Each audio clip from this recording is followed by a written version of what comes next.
आज इस परिवार के लिए परम ही सौभाग्य का दिन है।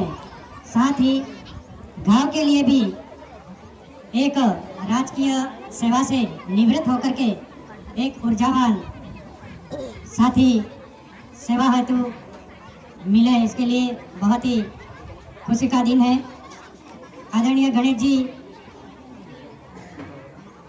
बहुत ही उनका जीवन संघर्षमय रहा और उन्होंने अपनी राजकीय सेवा सकुशल पूर्ण करके आज हर व्यक्ति का एक अपना सपना होता है कि मैं जहाँ पे भी अपनी सेवाएं दे रहा हूँ वहाँ से निर्विघ्न और सकुशल अपना कार्य निर्वहन कर एक राजकीय सेवा में उन्होंने दी है। राजकीय सेवा में तो उनकी पहचान है, अच्छी पहचान है, पर जहां तक निजी संस्था की बात है मैं बता देता हूं। खड़का एक ऐसी संस्था है कि जिसके अंदर मेरे वडील भी पढ़े हैं, मैं भी पढ़ा हूं और मेरे अनुज भी पढ़े हैं। वहां पर उसी व्यक्ति की पहचान होती है जो कर्मशील होता है, जिसमें कार्य क्षमता होती है। और गणेश जी ने वहां पर अपनी जगह बनाई, विषय तथा उनका पुस्तकालय अध्यक्ष। उनको सादर नमन करता हूँ। तत्पश्चात मेरी मातृभूमि भारत माता को नमन, वंदन, देवतुल्य, पिता तुल्य, हम उम्र विभिन्न घावों से पधारे हुए मेरे प्रेमी, हितैषी, शुभचिंतक, अतिथि एवं मेरे गांव से पधारे हुए समस्त वरिष्ठ जन, पिता तुल्य, युवा, मातृशक्ति, आप सभी का मैं कोटि कोटि नमन, आपके श्री चरणों में वंदन और प्रणाम करता हूं। आज वैसे मैं हमारे वरिष्ठ पुस्तकालय अध्यक्ष और सेवानिवृत्त आदरणीय पंड्या जी भरजी, आपसे निवेदन करूंगा कि आप मंच पे पधारें। आप पधारें सर। आप सबका मैं मेरे गांव, मेरे परिवार और मेरी ओर से हृदय की गहराइयों से हार्दिक स्वागत और अभिनंदन करता हूं। वैसे ये दृश्य पूर्व में बताया कि एक राजकीय सेवा में निष्कलंक निर्बाध रूप से पूरी करके सेवानिवृत्ति पाना कठिन काम है, और अभी वर्तमान परिस्थितियों में तो बहुत कठिन काम है। सरकार की ऐसी योजना आती है, ऐसे कार्य आते हैं, उसमें आदमी किसी सूचना को देने में देर सवेरे विलंब हो जाता है तो भी सरकार उसको नोटिस पर लगा देती है। तो ये बहुत विषम परिस्थिति है। उन विषम परिस्थितियों से उभर करके मैं आज आपके आशीर्वाद, मेरे सदगुरु की कृपा से आपके सम्मुख निर्विघ्न निष्कलंक आज उपस्थित हूं। यह मेरा अपने आप को सौभाग्य, माता पिता एवं मेरे परिवार का आशीर्वाद समझता हूं। वैसे मनुष्य कर्मशील ही होता है।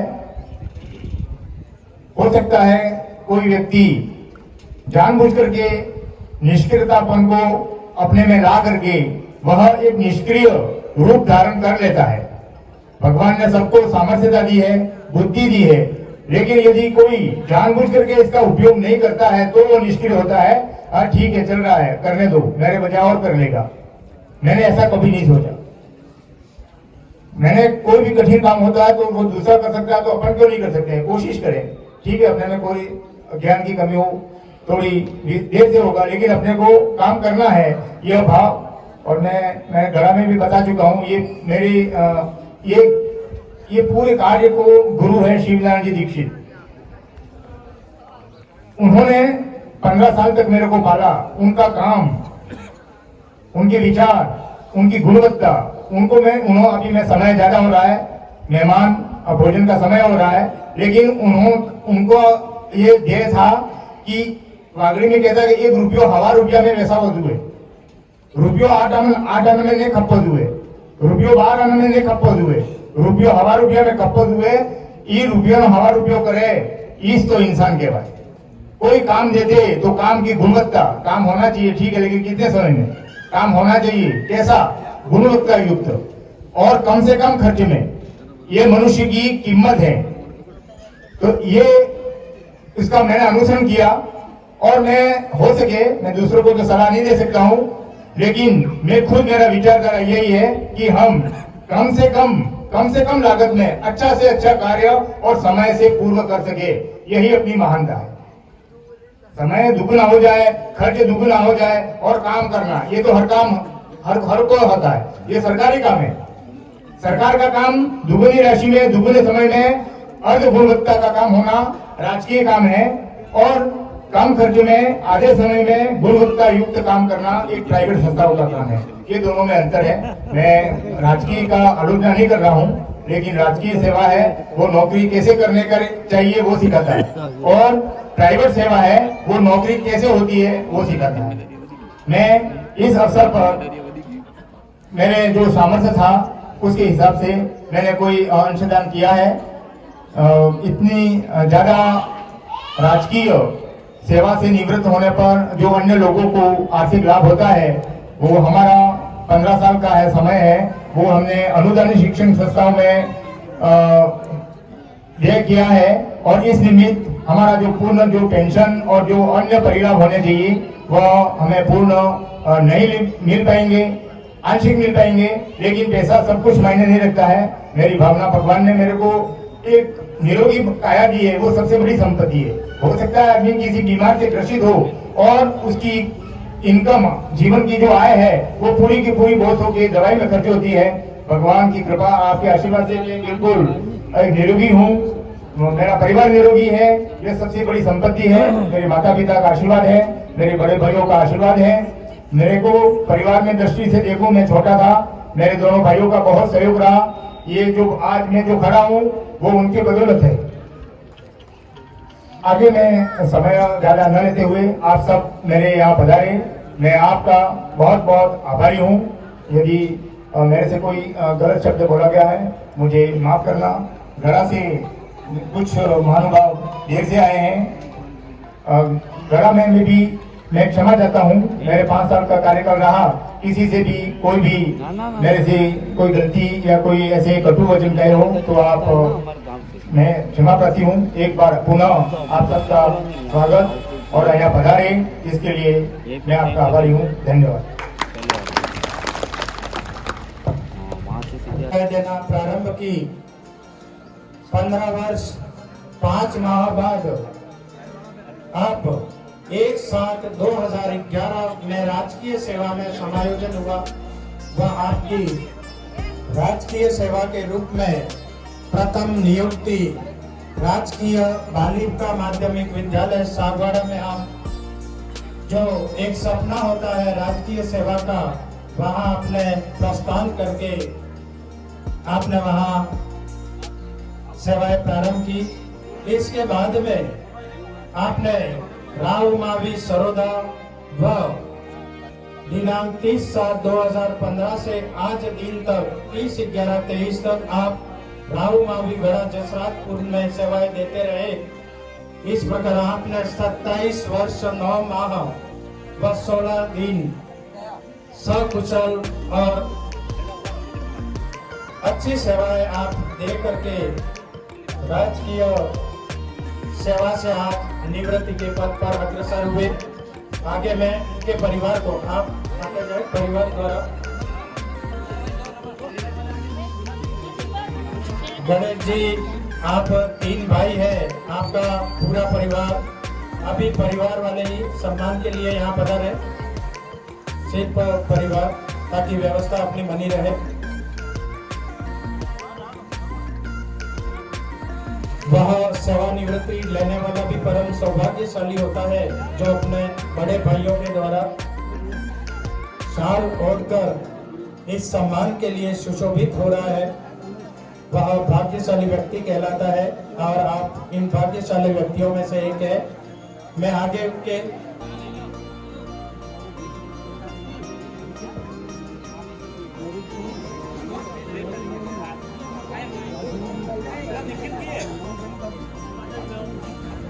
आदरणीय नरेश जी, जो जसराजपुर विद्यालय से पढ़ा है यहाँ मंच पर आए।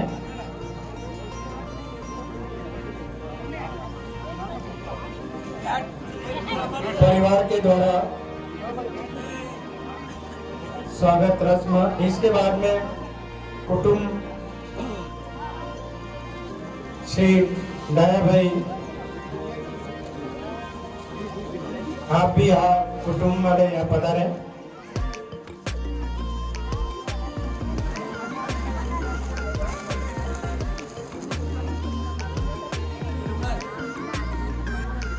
वैवाहिक पक्ष से भी यदि स्वागत।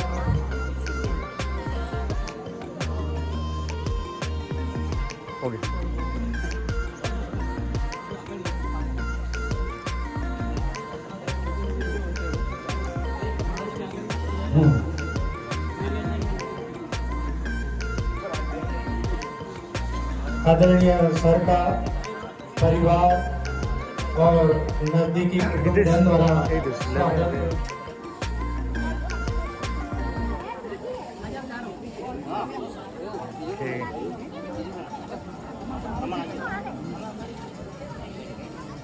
इसी क्रम में बटवाड़ा ब्राह्मण समाज व बीजेपी इकाई कालू भाई भी यहाँ सामाजिक कार्यों में व गांव के सामूहिक कार्यों में भी आपका खूब योगदान रहता है। अभी हाल ही में हमारे यहाँ लक्ष्मी नारायण मंदिर का भी व्यक्ति रहे हैं। मुझे याद है कि आज सिलोई जो गांव के अंदर जो शिक्षा का हक बना हुआ है, सिलोई के अंदर लगभग 125 से 135 कर्मचारी आज सिलोई के अंदर हैं। उसमें 50% अगर 50% का सहयोग अगर गणेश जी का रहा है। गणेश जी आज सब कहने का मतलब 35 साल से कम उम्र के जितने भी कर्मचारी हैं उनका ट्यूशन किया, उन्होंने बहुत ही मेहनत की है। मैं आज के दिन उनको याद करना चाहता हूं और उनकी सबकी तरफ से मैं शुभकामनाएं देना चाहता हूं। और मैं ज्यादा नहीं कह करके गणेश जी अपने शेष जीवन समाज के कामों में, समाज के काम के अलावा अपने घर के काम को भी देखेंगे, लेकिन एक रुचि है उनके अंदर समाज के कामों के अंदर जुड़ने की। विद्यानगर के अंदर जुड़े, समाज के अंदर जुड़े, चौधरी के अंदर जुड़े, इसके लिए मैं उनको धन्यवाद देना चाहता हूँ। शेष जीवन उनका निर्विघ्न में अच्छा रहे, स्वस्थ रहे, कुशल रहे। धन्यवाद। Thank you sir. स्वागत रस्म के इसी कड़ी में जो माता बहनें यहाँ आ रही है वो भी आती जाए ताकि अपना स्वागत चलता जाए। मैं इसी कड़ी में हमारे बीच में यहाँ पधारे उनके ही विद्यालय से चलो वीडियो में कार्यवाहक प्रधानाचार्य श्री डॉक्टर नरेश जी, आपको यहाँ आमंत्रित करता हूँ। स्वागत रस्म हमारा साथ में चलता ही रहे। सम्मानित मंच, आज सेवानिवृत्त होने वाले हमारे साथी आदरणीय गणेश जी सर, हमारे इसलिए मैंने कहा कि अभी 4 बजे तक तो हमारे ही है वो, अभी उसे जो सेवानिवृत्ति का है वो 4 बजे के बाद ही होगा, इसलिए मैंने हमारे उनके लिए उद्बोधित किया। विद्यालय के प्रतिनिधि के तौर पे मैं संक्षिप्त 3D से मेरी बात शुरू करूंगा। 3 डायमेंशनल गणेश जी सर के लिए 3D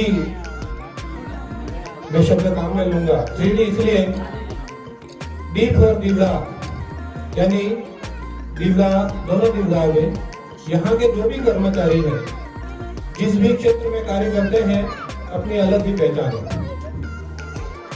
दूसरा डी है डी फॉर डिसिप्लिन,